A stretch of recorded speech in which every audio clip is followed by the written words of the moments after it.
Dans ce cours, nous allons aborder les pierres qui aident à la conception et à la grossesse.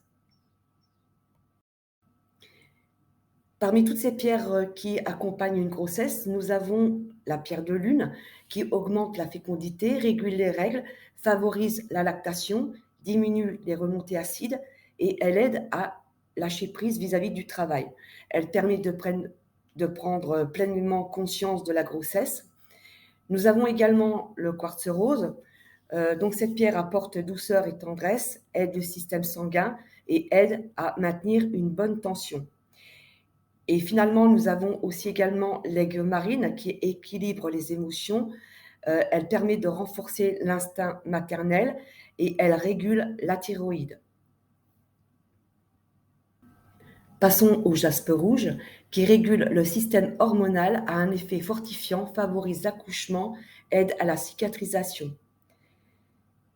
La suite, donc, nous avons l'hématite qui apporte protection, elle est anti-fatigue et aide à la confiance en soi. Elle n'est pas conseillée pour les femmes qui manquent d'esprit maternel. Nous avons également l'amazonite qui apporte tendresse et douceur, le sunjite, pierre protectrice absorbée, donc elle absorbe en fait les ondes électromagnétiques.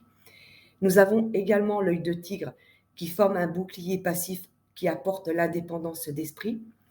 Et nous avons également le lapis lazuli qui est purifiante et favorise la communication entre la mère et l'enfant. Nous avons vu les pierres qui accompagnent la grossesse et là, nous allons voir les pierres qui aident à la conception du bébé. Donc nous avons déjà le quartz rose, pierre d'amour et d'amour de soi. Elle réduit le stress, elle aide à traiter les dysfonctionnements sexuels. En cas d'échec, elle aidera aussi à ne pas perdre espoir. L'unakite, c'est l'association du vert et du rose qui en fait une des pierres de la fécondité par excellence. Le vert est associé à l'abondance et à l'éducation. Le rose représente quant à lui l'attention et l'amour. Il s'agit d'une pierre pour la fertilité autant pour lui que pour elle. Continuons toujours avec les pierres qui aident à la conception d'un enfant. Nous avons la fluorite. La fluorite est une excellente pierre pour la fécondité féminine. Elle vous libère des énergies négatives. Elle élimine le stress et aide à garder un esprit clair en toutes circonstances. Nous avons également l'œil de tigre. Pour tomber enceinte, nous avons parfois besoin de persévérer et de ne pas nous laisser submerger par les échecs. L'œil de tigre nous aide justement à aller dans ce sens. Il nous donne la force émotionnelle et physique pour avancer et réaliser notre objectif de bébé. Ce cristal de la grossesse nous éloigne des pensées négatives et autres forces maléfiques qui pourraient entraver notre chemin. Passons maintenant à l'aventurine. C'est une pierre de l'esprit et de l'amour. Elle stimule la clarté mentale et améliore l'intuition. On s'en sert beaucoup pour favoriser la grossesse et augmenter la fertilité. Donc la pierre aventurine, elle permet en effet de garder un esprit optimiste et renforcer la confiance en soi. Elle offre aussi une sensation de joie et permet une amélioration générale de la fécondité. Si vous souffrez de troubles émotionnels qui nuisent à votre fécondité, portez de l'aventurine. Ce cristal de fertilité vous assure un confort émotionnel et essentiel pour vos efforts de tomber enceinte.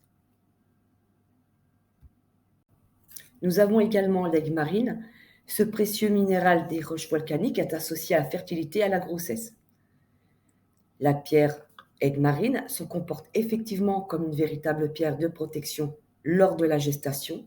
Elle apporte chance et force à la future maman et réduit les risques de fausses couches et de malformations. Les vertus apaisantes de l'aigle marine lui assurent par ailleurs quiétude et calme, donc intérieurement. En effet, concevoir un enfant peut parfois être stressant. Cette pierre précieuse vous aide par conséquent à tenir le coup. Nous avons également la cornaline. La cornaline est la pierre de fertilité par excellence. Depuis toujours, elle est utilisée dans diverses cultures et civilisations pour favoriser la fécondité et la grossesse. Bien qu'il s'agisse avant tout d'une pierre protectrice pour le psychique, ce joli cristal très coloré agit également sur la sexualité et les organes reproducteurs. Non seulement elle contribue à stimuler l'utérus, les ovaires, les trompes de Fallope, le col de l'utérus et le vagin, la pierre cornaline stimule aussi la production d'hormones et favorise leur équilibre. C'est un puissant cristal de fécondité, que ce soit pour les femmes ou pour les hommes. En effet, en plus de favoriser la libido et améliorer l'énergie sexuelle, donc il permet de lutter contre l'impuissance masculine pour les hommes et elle aide à se protéger contre les fausses couches. Rajoutons à cela la lépidolite. Elle diffuse son énergie apaisante pour supprimer toute peur liée à la conception d'un enfant, à la grossesse ou encore à l'accouchement. Elle favorise la paix et la bonne humeur. Pour une future mère, ce cristal est excellent pour aborder la grossesse en toute tranquillité et il aide aussi à dissiper la malchance et réduire par conséquent les risques de fausses couches. Nous avons également l'émeraude, principalement à recommander pour les femmes d'un âge avancé dans un désir de grossesse.